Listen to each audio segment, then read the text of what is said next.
Mwasibye mutya baganda bange kansubire mwasibye bulungi nange gyendi mwe bana abasajja nga batidde bana abasajja batidde banange nze sirabangayo omusajja mutiitiizi nga Kakono kati munsiko yagenda kukolayo ki munsiko yatuukayo atya kubanga ku butiitiizi bwaliko ng'ate ekimutiisa kyekyo kye bagamba nti elephant bagiyita batya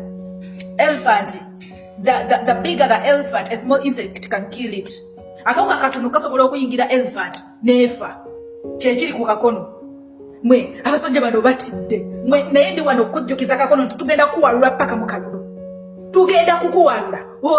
tuyagala tukutwala gwosaga n'okusaaga kati mbwe owambye Mufumbiro tukole tutya mbo tutya nnyo tuveeyo tugende twekalakase free Mufumbiro yes free him kubanga talina musango kati omuwambidde ki twalina nakyo ogenda kumuteekako kubanga talina musango muli wano mwagala kutukangakanga mbu n'abanene musobola obbawamba it is okay n'oli naye omukulu mugenda kumuwamba naye tetugenda kuyimuka kati fetumanya akaseera kafaako okuyimuka baddiya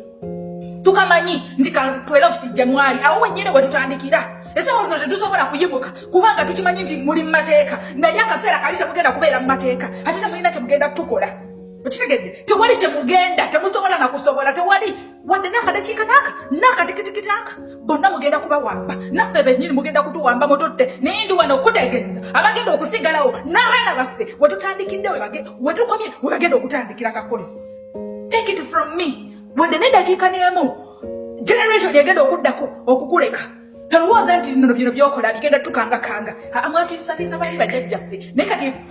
ife abazzukulu bannange tuli balalamu mwe tuli solid tuyina omutima tetukyalina kyakufiirwa bwe buzibu bwe tuyina nti byonna mwabitukola byonna mwabitutuusaako ffe twava ewaka nga tuyina enkofu buli wamu ewasaanidde twava ewaka nga buli kimu twakikoowa twava ewaka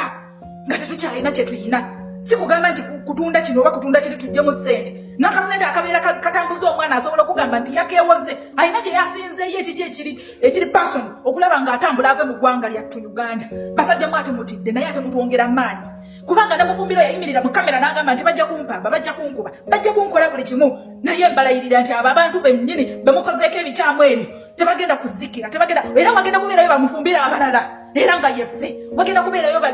His Excellency yagamba ffenna tufuuke Bakyagulanyi abalina ekipuli abali solid abalina obusungu okusuula gavumenti eno kati gwe Kakono ne regimu yo mwatya ate these are the last kicks of a dying horse kyova olaba tetulina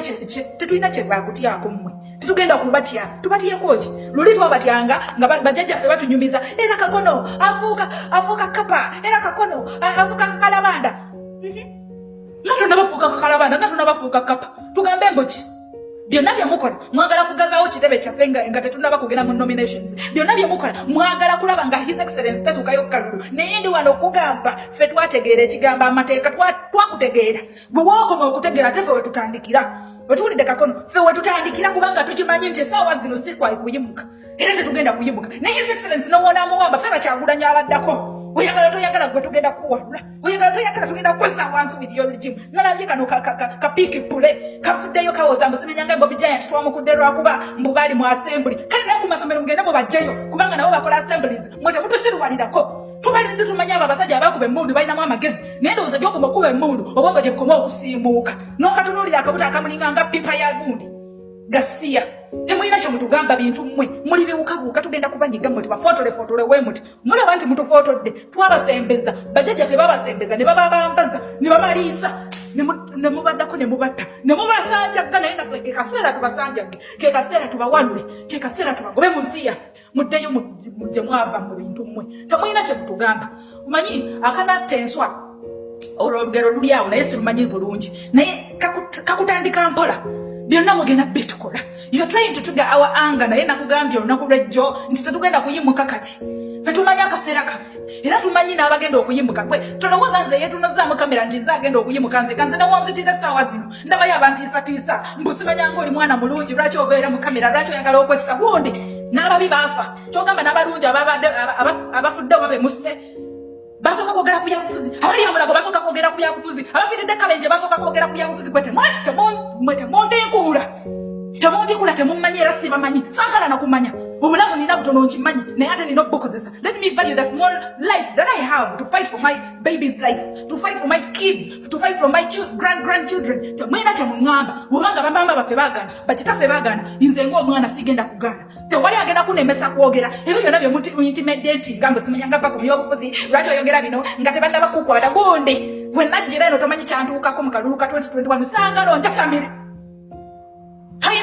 You do not have the audacity to come out and shout for me. You are shouting to shout to any comrade. Ayogera ku byobufuzi dine gwanga lyake, dine gwanga lyaffe, dine gwanga lya munna Uganda. And I'm a Ugandan. Eyakowa ekyeyo, eyakowa sagala kumanya. Abaana bali eno okudde ewaka watiri Yesu ku kizimbe nakutukana afa. Lwaki nga tutuka mweye embeera? Lwaki nga tutuka ku baana abasajja abatubaddeko webati? Lwaki tubeera mu mawanga ge batatwagala mu nga tulina eggwanga lyaffe ne tusobola okulwanirira n'okulaba nga tuliteeka mu nkola nga tuliteeka ku layini olw'okuba mbu twagala oddirekera bano abanyambe twagala oddirekera bano banyamunsiko twagala oddirekera bano abanyarwanda batuusi mmwe. We are coming for you and our eyes are on you. Dina emikono gyaffe ginaabakwatako mwe tugenda banyiganyiga tubanyogotole muti mwenna muggwewo. Tugenda mu protest vote kukalonda kukanoonya kukakuuma kukalwanirira kwerangirira kwekalakasa ate His Excellency yaddako for good and my country.